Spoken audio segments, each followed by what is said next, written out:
Soyez les bienvenus dans 64 minutes, ravis de vous retrouver pour une grande heure d'information. Les policiers font-ils de bons auteurs de polar? Olivier Norek et Daniel Thierry passent aux aveux. Rendez-vous dans notre grand angle. La chronique culture prend de la hauteur. À 1000 mètres d'altitude, vous découvrirez un festival de cirque dans les Alpes suisses. Il s'est pris au mot dans son dernier livre. Patrick Sébastien recense les expressions qui l'ont marqué depuis son enfance. L'ancien animateur de France Télévisions est l'invité de Patrick Simonin. Mais tout d'abord, place à l'actualité de ce dimanche 9 août.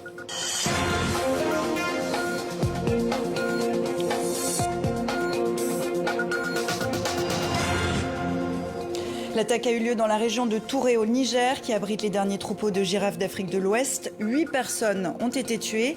Il s'agirait d'un guide et d'un chauffeur nigérien et de 6 touristes étrangers, probablement français. Pour l'instant, pas de réaction officielle. Un cratère de 43 mètres de profondeur, peu de chances de retrouver des survivants. 5 jours après la catastrophe de Beyrouth, le Liban fait l'objet d'une conférence des donateurs. Avec nous, depuis Beyrouth, l'ancien ministre des Finances, Georges Corme, et Samar Serraki de Boutafoko, qui a lancé une collecte de fonds sur Internet. Présidentielle sous tension au Bélarus, il promet de ne pas perdre le contrôle de la situation. Alexandre Loukachenko, au pouvoir depuis 1994, fait face à une candidate inattendue. Svetlana Tikhanovskaya mobilise les foules malgré une répression croissante. On vient de l'apprendre, 8 personnes ont été tuées ce dimanche par des hommes armés au Niger. Il s'agirait d'un guide et d'un chauffeur nigérien et de 6 touristes étrangers. Le point sur ce que l'on sait pour l'heure avec Adélie Floch. C'est ici, dans cette réserve naturelle de Kouré, qu'est survenu le drame. 8 personnes, 6 touristes français et 2 Nigériens ont été tués par un groupe d'hommes armés. Ils étaient probablement venus voir l'un des derniers troupeaux de girafes d'Afrique de l'Ouest. Kouré, situé à 70 km à l'est de la capitale Niamey, n'est pourtant pas classé comme une zone rouge par le Quai d'Orsay. Loin de la zone contrôlée par Daesh, il pourrait s'agir d'autres groupes terroristes. À l'est de Niamey, on est plutôt, et plus on se éloigne vers l'est, plus on se rapproche de la frontière du Nigeria. Et là, bien sûr, on pense tout de suite à Boko Haram. Ou alors un groupe non répertorié. En tout cas, le mode d'action semble être celui habituel des terroristes qui agit dans cette zone, c'est-à-dire en moto, des petits groupes rapides, extrêmement, hélas, extrêmement efficaces. C'est vraiment une nouvelle épouvantable. Les assaillants ont conduit à travers la brousse et ont attendu l'arrivée des touristes. La plupart des victimes ont été tuées par balles, mais une femme a tenté de s'enfuir avant d'être rattrapée et égorgée par ses bourreaux. Les victimes se déplaçaient dans un véhicule de l'ONG Acted. Ce drame démontre que la menace terroriste pèse partout au Sahel. Avec nous, Sidi Kaba, vous êtes journaliste. Bonsoir, merci d'être avec nous. On vient d'entendre le général Clément Beaulé, spécialiste du Sahel. Il se dit surpris. Vous aussi? Oui, tout à fait, parce que Kouré se trouve à 70 km au nord-est de Niamey, pas loin de la nationale numéro 1, une zone a priori sécurisée où les touristes viennent chaque week-end contempler les dernières girafes sauvages d'Afrique. Kouré n'a jusqu'ici pas fait l'objet de menaces particulières et il n'y a pas de précautions de sécurité particulières. Par exemple, les citoyens français qui résident à Niamey, au Niger, n'ont pas besoin d'autorisation de l'ambassade pour s'y déplacer parce qu'on estime qu'il n'y a pas de menaces particulières sur cette zone où les gens vont chaque week-end prendre le plaisir de regarder les girafes sans menace réelle. Et cette zone n'est pas sur la frontière ni avec le Mali, ni avec le Nigeria, comme il a été dit dans le sujet. Alors, est-ce qu'il faut en conclure que la menace djihadiste se rapproche de Niamey? En tout cas, c'est un signal d'alerte parce que, à la différence de Ouagadougou, qui a été frappé 2 fois par les mouvements terroristes et Bamako plusieurs fois, Niamey avait jusqu'ici été épargné par une action terroriste, à l'exception de ce qui s'est passé en 2012 où 2 jeunes Français ont été enlevés. Il n'y avait pas de menaces si particulières. Et le fait que des groupes djihadistes, puisqu'il pourrait s'agir d'eux, le mode opératoire en tout cas amène à le penser, des gens en moto, le fait que le groupe djihadiste ait pu venir à Kouré perpétuer leur action est un signal d'alerte, à mon avis, qu'il faut prendre au sérieux sur la capacité opérationnelle des groupes djihadistes et la menace, leur capacité à porter leur action jusqu'à dans les cœurs des grandes villes africaines, particulièrement des villes comme Niamey ou à la périphérie immédiate de Niamey. C'est un véritable signal d'alerte. Et on parle de quel groupe djihadiste, Sédic ? De mon point de vue, il devrait s'agir de l'État islamique au Grand Sahara, puisque nous sommes dans la zone des 3 frontières, c'est-à-dire la zone commune au Burkina, au Niger et au Mali. Et dans cette zone-là, c'est le groupe, l'État islamique au Grand Sahara qui opère et qui est le groupe le plus actif. On est beaucoup trop loin de la zone des bases arrières de Boko Haram qui se trouve dans le lieu du lac Tchad, à 1000 et quelques kilomètres, ou même à la forêt de Sambisa. Donc, il pourrait s'agir de groupes djihadistes du Nord Mali et particulièrement de l'État islamique au Grand Sahara de Abu Saïd al-Sahraoui. Merci Sédic d'avoir été avec nous. Merci pour cette analyse. Et je vous renvoie vers le journal Afrique tout à l'heure qui reviendra plus largement sur cette information. On en vient maintenant à la pandémie de coronavirus et à ses conséquences. C'est une mauvaise nouvelle pour les Belges en ce dimanche de canicule. Pas le droit de se rendre à la plage pour la journée. La décision d'interdire le littoral aux visiteurs d'un jour a été prise pour raisons sanitaires. Hier, une bagarre a éclaté sur une plage. Regardez ces images commentées par Alexandre Malesson. Hier, sur le littoral belge, ce n'était pas vraiment l'amour à la plage, mais plutôt l'émeute. Tout commence lorsqu'un groupe de personnes refuse de respecter les mesures de sécurité sanitaire. On leur demande donc de quitter les lieux. Les esprits s'échauffent, la bagarre éclate entre vacanciers et se termine en affrontement avec la police.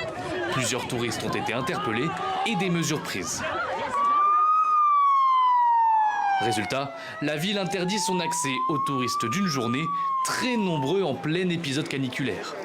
Désormais, pour accéder à la commune, il faudra avoir une raison valable, y habiter, y résider dans un hôtel ou une location pour les vacances, ou y travailler. Des décisions adoptées dans d'autres communes belges, une nécessité selon elles pour lutter contre la pandémie de coronavirus. La Belgique a en effet connu une forte augmentation des cas ces 3 dernières semaines. À Ostende, un système de réservation gratuite a été mis en place pour ne pas surcharger les plages. La priorité va aux locaux et aux touristes qui résident dans la ville. En fait, moi j'habite ici, donc j'ai beaucoup de chance et moi j'aime beaucoup. Les masques, eux, sont obligatoires. La plupart des gens portent un masque. Il y en a toujours qui pensent que les règles ne les concernent pas, mais c'est à leur risque et péril, puisque la police surveille. La police belge l'assure, toutes les villes côtières seront extrêmement surveillées jusqu'à ce que l'épisode caniculaire soit terminé. En France aussi, le coronavirus circule à nouveau plus activement. À son tour, Paris va imposer le port du masque en extérieur. Dès demain, il faudra se couvrir le visage dans les zones à forte affluence, comme par exemple les quais de Seine et la touristique Montmartre. Au total, plus d'une centaine de rues seront indiquées par une signalétique. Amende de 135 € pour les contrevenants. Aux États-Unis, on le sait, la guerre des masques continue à faire rage. La question divise les Américains sur fond de fractures politiques. Regardez ce reportage de Manon Hurtel et Pauline Louvet. C'est l'épicentre de la pandémie aux États-Unis. La Floride enregistre en moyenne 8000 cas de contamination par jour. Depuis le 1er juillet, il est obligatoire de porter un masque dans tous les commerces et lieux publics. Allez, force plus à ce niveau-là. Michael Carnaval, propriétaire de cette salle de gym, a lui choisi d'être hors la loi. Je ne suis pas scientifique, je n'ai pas vraiment fait de recherche, mais pour moi c'est du bon sens. Je pense que restreindre l'air et l'oxygène quand on fait quelque chose qui nécessite de respirer, c'est ridicule. Michael a déjà été condamné à 24 heures de fermeture, mais il maintient ses positions. Et voilà, c'est comme ça qu'il a été arrêté. Comme ce client, une personne sur 6 en Floride se dit opposée au port du masque car il violerait leurs droits constitutionnels. C'est pas une loi qui doit décider pour nous de porter un masque. Il est temps de retrouver nos libertés. Une personne peut tout changer comme l'a fait Martin Luther King ou Rosa Parks. Une ligne téléphonique a été mise en place pour dénoncer ces infractions. Plusieurs centaines d'appels sont reçus quotidiennement. Ce jour-là, la police rend une nouvelle visite à Michael. Bonjour, on nous a appelé pour nous dire qu'ici quelqu'un ne respectait pas les règles de distanciation sociale. Selon la loi, Michael risque 1 semaine de fermeture et 500 $ d'amende.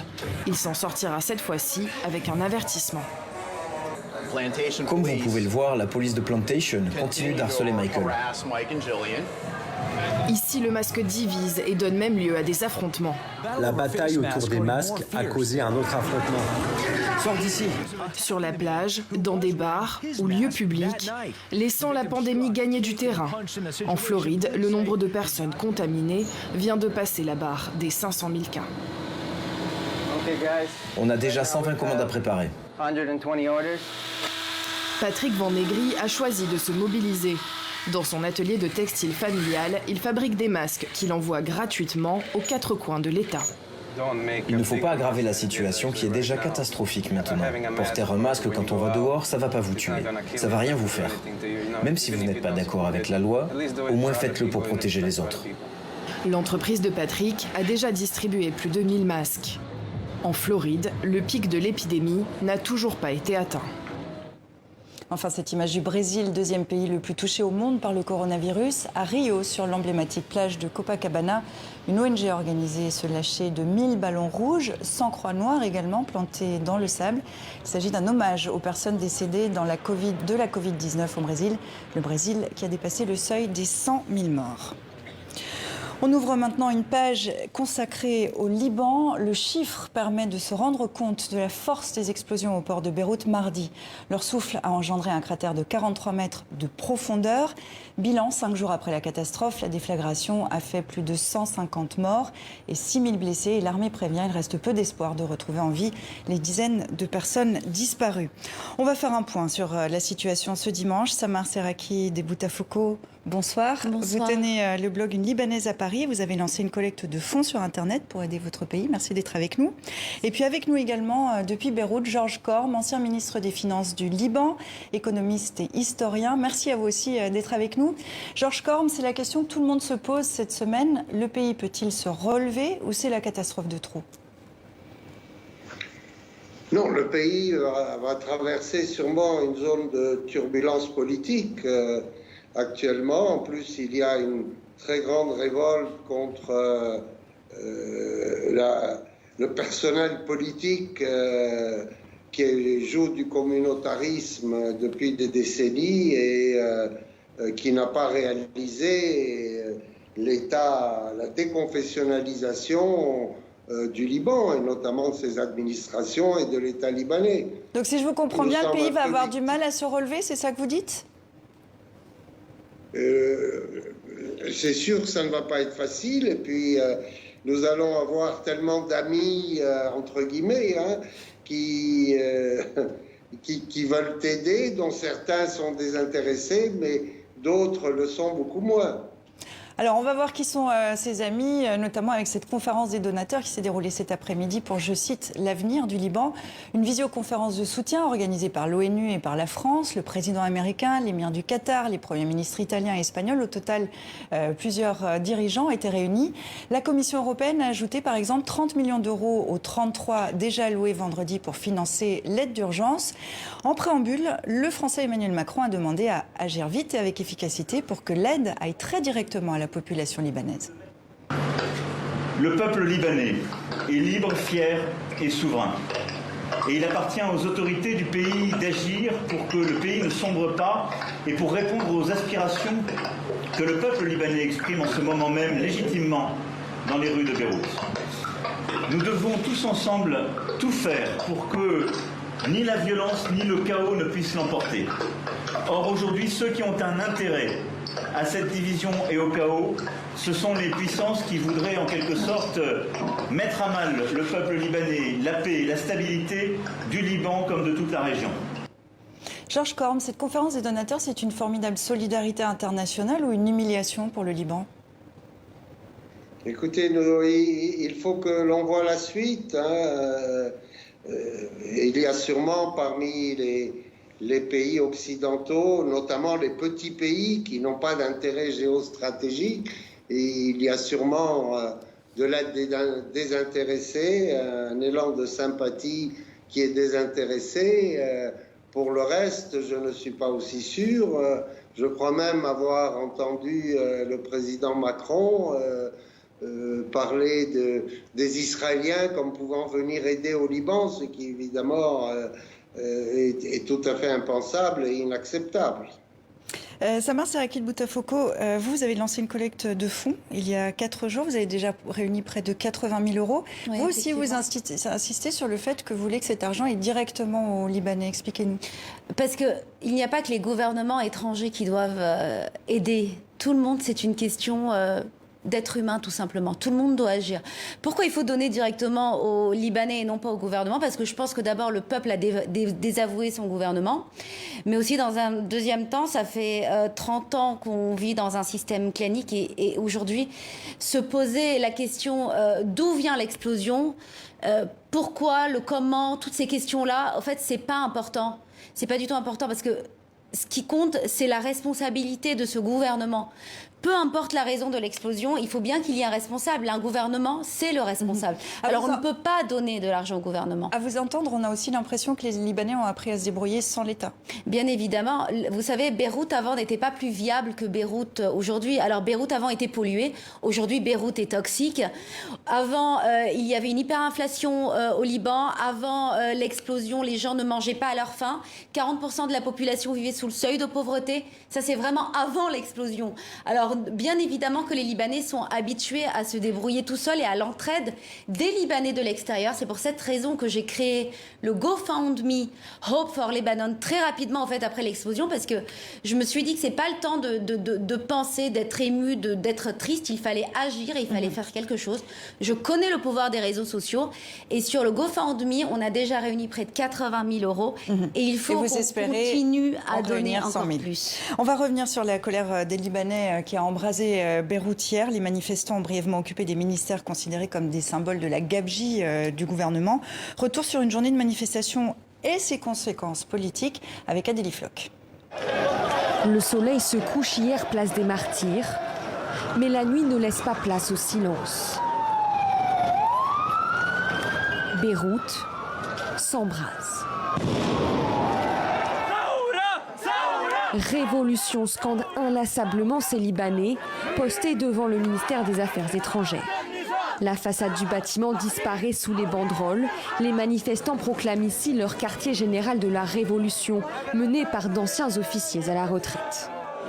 Nous affirmons que ce régime est corrompu, divisé par des sectes basées sur le pouvoir et la religion.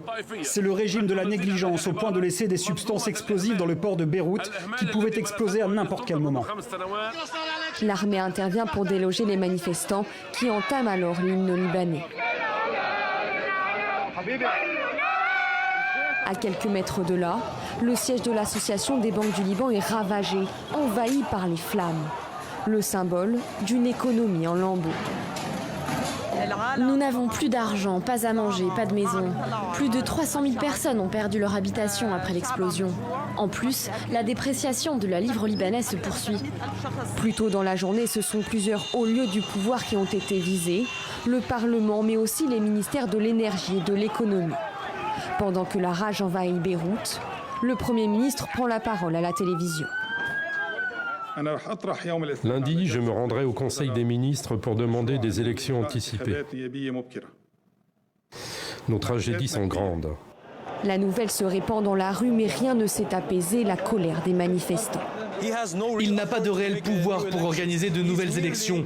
Il est seulement en train d'essayer de négocier avec les autorités politiques. Ce sont eux qui décident. Nous ne quitterons pas la rue avant que nos demandes soient entendues. On veut de nouvelles élections et que les piliers du gouvernement soient renversés. Pour le peuple libanais, l'heure du jugement a sonné hier. Sur la place des Martyrs, ces images saisissantes, des silhouettes en carton à l'effigie des piliers du pouvoir, pendus. Ici, le président Michel Aoun. Une première tête est tombée aujourd'hui. La ministre de l'Information, Manal Abdel Samad, a annoncé sa démission. Comme Libanaise, est-ce que vous attendez des excuses ? Alors, est-ce que j'attends des excuses? Ils auraient pu présenter leurs excuses. Pas, juste non, j'attends de la responsabilité, mais ils sont incapables d'être responsables. Ils sont incapables. Parce que pour présenter des excuses, il faut être responsable. Et personne n'a rien dit. Ils ont mis Beyrouth par terre. Les gens sont morts. La ville est morte. La ville est morte. Donc des excuses, non, ce serait ridicule. Des excuses, non. Des responsabilités. Qu'ils enlèvent leur veste, qu'ils descendent dans la rue, qu'ils nettoient les rues, mais Quel rôle peut jouer la diaspora libanaise ? La diaspora libanaise peut jouer plusieurs rôles. Le premier, éclairer le monde sur l'importance de donner de l'aide au Liban. Éclairer le monde sur la nécessité aujourd'hui d'avoir un comportement humaniste, parce qu'en fait aujourd'hui ça se passe à Beyrouth, mais on ne peut plus accepter dans un monde post-Covid que dans d'autres pays du monde que des peuples soient pris en otage comme il est fait aujourd'hui au Liban. Georges Corm, vous avez été ministre des Finances de 1998 à 2000, vous connaissez le système de l'intérieur, vous comprenez cette rage des Libanais contre leur classe politique ? Oh bien sûr, et elle devrait être aussi contre les banquiers qui ont fait main basse sur l'épargne de tous les Libanais et qui vous obligent à aller honteusement pendant des heures faire des queues pour arriver à tirer quelques dollars de votre compte. Et c'est parfaitement scandaleux. Nous sommes hors droit de l'homme. C'est une atteinte aux droits de l'homme qui est absolument insupportable, qui malheureusement n'est pas assez dénoncée. Il y a d'ailleurs une complicité entre la presse libanaise, qui est elle-même souvent financée par des banques, et donc c'est un régime que j'ai appelé la bancocratie, un régime unique au monde, où les Libanais aujourd'hui sont à la merci, et chacun du bon vouloir de sa banque pour pouvoir survivre et assurer son quotidien. Est-ce que vous diriez, Georges Corm, que le Liban est aujourd'hui un État failli, un État en échec ? C'est acté ? Oh, mais c'est un État en échec depuis longtemps.